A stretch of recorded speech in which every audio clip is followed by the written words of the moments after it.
Bonsoir Olivier Faure. Bonsoir. Merci d'être sur notre plateau. Vous êtes député de Seine-et-Marne, secrétaire national du PS à la communication. Bonsoir Guillaume Pelletier, cofondateur de la Droite Forte, secrétaire national de l'UMP, chargé des études d'opinion et des sondages. On va parler d'abord de cette image à l'Assemblée nationale. Il n'y a pas eu matériellement, physiquement, de division des groupes, mais quand même, la petite phrase de Jean-Marc Ayrault, ironique, le groupe UMP, les commentaires, c'est un désastre, c'est une catastrophe. Comment vous l'avez vécu, vous, député socialiste? Vous vous frottez les mains? C'est difficile de verser des larmes de crocodile et de faire comme si la situation à l'UMP était totalement un désastre pour nous. En même temps, personne ne peut se satisfaire très longtemps d'une situation aussi compliquée à droite.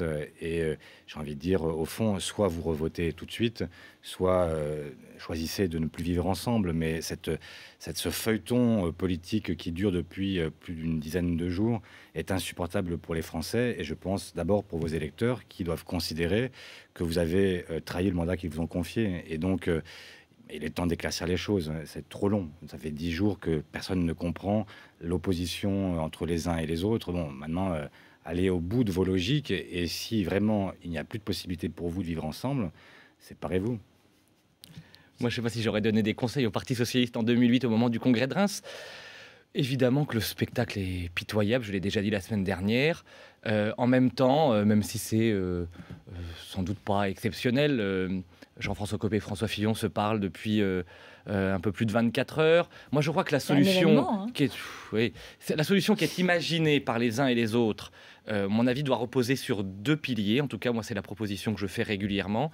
Je pense c'est une folie que de revoter vite, parce que ça rouvrirait les plaies dans toutes les fédérations et on repartirait sur un duel qui a fait tant de mal déjà à la droite française. Donc je crois que la proposition de voter après les élections municipales de 2014 pour mettre la priorité à l'opposition, pour mettre la priorité aux militants, c'est une bonne chose, à la condition, et je crois que ça doit faire l'objet de leur discussion, qu'il y ait effectivement autour du président Jean-François Copé une direction collégiale avec des copéistes, avec des fillonistes, avec les uns les autres. On a besoin de retrouver l'UMP, premier parti de France, premier parti d'opposition. En tout cas, moi, en tant que représentant de la nouvelle génération de la droite forte, c'est ce que nous demandons. Et puis on demande aussi à ne pas oublier l'émotion, parce que l'émotion, c'est un vote légitime, incontesté, incontestable, sur le vote sur lequel nos dirigeants devraient s'appuyer. On va écouter quelques députés justement de droite cet après-midi à l'Assemblée nationale. On les a interrogés parce que c'est vrai qu'il y a aussi une question de ligne. Ici, s'il y a deux groupes, est-ce qu'il y a deux lignes? Est-ce que cette situation peut durer? On les écoute. Je pense que le statu quo n'est pas la bonne réponse. Mais en tout cas, la situation aujourd'hui, c'est que tout le monde est attaché à ne rien commettre d'irréversible. Tout le monde est attaché à maintenir un ciment. La division ne se voit pas, mais le rabibochage n'en est pas moins indispensable. Nous voulons que l'UMP retrouve son unité après cette crise. Écoutez, justement, nous n'en voulons pas du statu quo. Je pense que ce serait une grave erreur que d'avoir ce statu quo et laisser pourrir les choses. Il y a un moment, comme disait le camarade Torres, il faut savoir terminer une grève. Eh bien là, c'est la même chose. Est-ce qu'il y a deux lignes, en fait? Est-ce que c'est un statu quo qui, dans le fond, est logique? Parce qu'il y a deux lignes de personnalité, mais aussi deux lignes de fond. C'est la thèse que j'ai défendue ici face à Guillaume Pelletier. C'est qu'il a été, avec ses amis de la droite forte, l'un des vainqueurs de ce congrès. Et effectivement, ils ont poussé à une radicalisation de l'UMP sur sa droite. Et effectivement, je pense qu'aujourd'hui, il y a une part des gaullistes, par exemple, qui ne se reconnaissent pas dans la ligne qui est portée.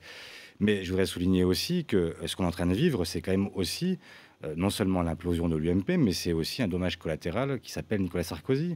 On a au fond un président qui est un ancien président qui est revenu dans l'arène, qui est sorti de sa retraite forcée depuis le 6 mai et qui a choisi de remettre les mains dans la marmite et au fond qui n'arrive pas à être à nouveau le chef de la droite. La semaine dernière, c'est ce que je disais à Guillaume Pelletier qui me disait mais non, c'est pas vrai, il va y arriver. Finalement, on s'aperçoit semaine après semaine que même Nicolas Sarkozy ne peut plus maîtriser ce qui est devenu effectivement l'affrontement entre deux personnalités et certainement deux lignes politiques qui sont devenues inconciliables. Alors il y a deux choses. Sur la ligne politique, moi je crois que les adhérents ont choisi la ligne de la droite. On n'est pas la droite de la droite, on n'est pas la gauche de la droite, on est la droite tout simplement, une droite qui s'assume. On a vu dans toutes nos propositions. Moi, je regrette et je récuse. Mais non, mais je récuse profondément. Oui, mais je récuse profondément cette analyse caricaturale qui fait de nous les champs de la droitisation.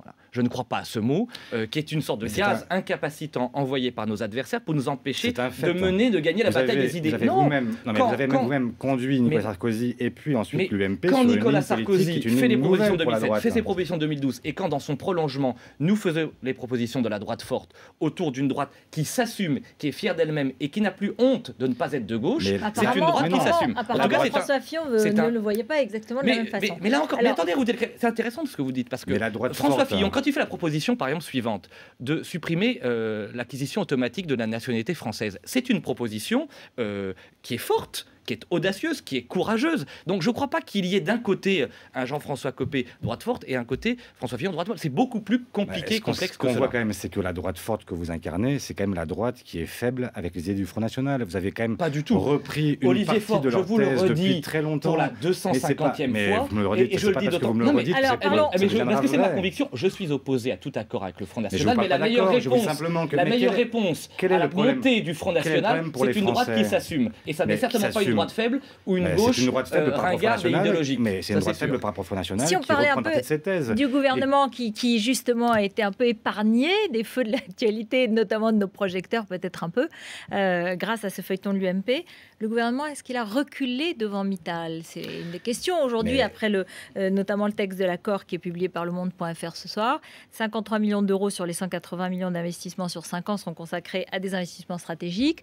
C'est beaucoup moins que ce qui était prévu. Et il y a le sentiment chez les syndicalistes qu'ils sont les dindons de la farce. Alors d'abord, moi je trouve exceptionnel parce qu'on compare toujours la situation entre l'accord trouvé et puis l'accord idéal. Et on dit par rapport à l'accord idéal, c'est pas idéal. C'est vrai, c'est jamais idéal. En revanche, si on compare par rapport à la situation qui était celle d'il y a 15 jours, où on se demandait si l'activité allait s'arrêter, si le site allait s'interrompre, si on allait avoir 630 licenciements, eh bien, effectivement, je trouve que l'accord qui a été trouvé avec M. Mittal est un bon accord et qui a permis de préserver l'essentiel. L'essentiel, c'est quoi? C'est d'abord l'emploi. Ensuite, c'est la question de l'investissement. Vous dites 53 millions. En réalité, si moi j'ai bien compris ce qui est écrit dans le texte de l'accord, c'est 53 millions qui étaient déjà fléchés dans les 120 millions initiaux prévus par Mittal. Ce qui veut dire que le gouvernement ayant obtenu 160 millions supplémentaires, ça veut dire 113 millions d'euros qui seront là pour l'investissement stratégique, pour la performance de l'entreprise, pour permettre de sauvegarder dans la durée une activité sur le site de Florange. Bon, je comprends la déception des salariés de Mittal qui, en réalité, voulaient se séparer de Mittal autant qu'ils voulaient préserver l'emploi, parce que c'est un employeur qui a fait défaut souvent, qui a menti, qui a trahi, qui a abandonné un certain nombre d'activités. Et donc, on comprend qu'il y a même une dimension qui est une dimension humaine dont on ne peut pas faire complètement l'économie. Mais en même temps, l'accord qui a été trouvé par le gouvernement est un très bon accord parce qu'il sauvegarde l'essentiel et ça permet de regarder l'avenir, ce qui n'était pas le cas il y a 15 jours. Moi, je crois que sur ce sujet, c'est ce que je disais la semaine dernière, c'est que malheureusement, ce que promettait avec beaucoup de détermination Arnaud Montebourg s'est révélé être un mirage. C'est-à-dire que ce qui manque à ce gouvernement, comme sur l'essentiel des sujets, c'est d'un côté un manque de cap et de cohérence, et de l'autre un manque de transparence. Cap et cohérence, on nous a parlé toute la semaine dernière. Nationalisation définitive, nationalisation temporaire. On va trouver une solution, on va mettre au pas Mittal. Donc on n'y comprend rien par rapport à ce qui s'est passé. Et deuxièmement, sur la question de la transparence, il faut attendre que le quotidien Le Monde révèle l'accord caché que Matignon ne voulait pas révéler. Donc il y a un manque sur un certain nombre de semaines et de jours, il y a un manque de cap et de cohérence. Pourquoi? En un mot, c'est parce qu'avec la gauche, selon moi, le politique subit l'économique. Il nous faut un cap. Et il faut que le politique reprenne le pouvoir pour les 10 prochaines années sur les questions de stratégie industrielle. Quand est-ce qu'on osera enfin... Mais sur un certain nombre de sujets, il n'a pas tort. Sur un certain nombre de sujets, il n'a pas tort. De la même façon qu'Henri Guénaud n'a pas tort aussi. Quand est-ce qu'on aura le courage en France de parler du protectionnisme européen? Quand est-ce qu'on aura le courage d'aborder de manière très profonde et très sérieuse la question du coût du travail? Tant que ces deux questions centrales, un protectionnisme européen d'une part, et la question du coût du travail. Par le site de Florange. Enfin, là, vous êtes complètement à côté. Toute la question de la politique industrielle et des enjeux stratégiques. Par ArcelorMittal. Tout est lié à ces deux sujets-là. Tout est lié sur le long terme. C'est parce que le politique... C'est plutôt la baisse du marché de l'automobile et la baisse du marché de l'acier en général. C'est plutôt une question de crise et d'un secteur précisément. Parce qu'on subit la concurrence de plein fouet de pays à concurrence déloyale comme l'Inde, la Chine, le Brésil, de manière évidente, et que l'Union européenne, qui est un bel idéal, est incapable de faire face à ces questions-là depuis maintenant 20 ans. C'est une réalité. C'est sûr que ce n'est pas la ligne Fillon.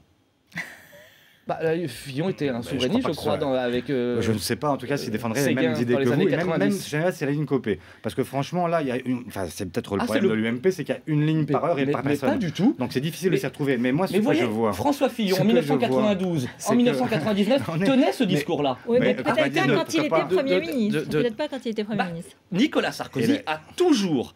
Mais il n'a pas toujours réussi parce que c'est difficile, on le sait. Il a toujours tenté d'imposer à l'économique la loi du politique. Quelle est la position de la droite? Il n'y a pas de position de la droite. On a 3 positions, 4 positions. Moi, ce que je vois, c'est qu'on a eu une position simple et claire. C'est qu'il y a une arme ultime qui est la nationalisation.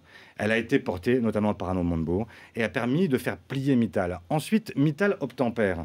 Que fait-on? Est-ce qu'on nationalise malgré tout? Est-ce que c'est votre position? Est-ce qu'il fallait faire d'un moyen une fin? Est-ce que la nationalisation est maintenant l'objectif poursuivi vers l'UMP? Mais dites-le, ça peut être intéressant pour tous les Français qui vont découvrir une nouvelle droite. Les syndicats salariés et les salariés sont extrêmement heureux de l'accord obtenu puisque Mittal a plié, le gouvernement a tout gagné. Je n'ai pas dit ça. J'ai dit simplement que je comprends la déception et en même temps, je crois aussi qu'il y a un bon accord. Moi, je vous le dis. Mais quelles idées? Il n'y aura pas. Donnez-nous une idée laissez-le et pas 3 ou 4 différentes. Olivier Faure, il n'y aura qu'un mirage proposé aux salariés, aux ouvriers, aux employés de France, tant que nous n'aurons pas le courage de dire la vérité.